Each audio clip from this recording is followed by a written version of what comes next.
Ngaphambi komdlalo wokugcina we-Carling Knockout phakathi kwe-Orlando Pirates ne-Marumo Gallants kule mpelasonto, unozinto oyisihlabani se-Pirates uSipho Shane ukhombe owayengumdlali naye uNdaba Yithethwa Ndlondlo njengenye yezinsongo ezinkulu eqenjini eliphikisayo. uNdlondlo wahlala kwi-Pirates amasizini amathathu futhi wahamba ngaphambi kokuqala kwale sizini entsha futhi usephenduka umdlali obalulekile kule club yaseBloemfontein.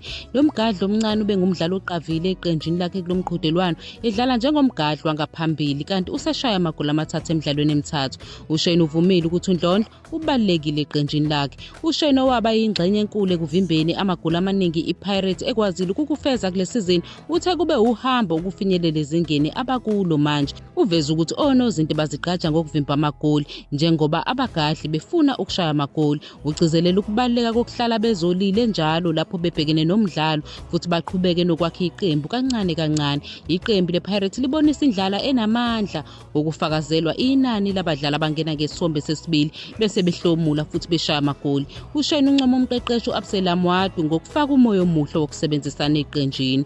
Uphakamisa ukubaluleka kwesifiso sokufaka isandla eqenjini kungakhathaliseki isikhathi sokudlala njengophawu lwendlela iqembu elimi ngayo ndawonye ngaphansi kwazo zonke izimo. uShane ungomunye wabadlali abayisishagalolunye bePirates abazoya kwi-Africa Cup of Nations eMorocco neBafana Bafana.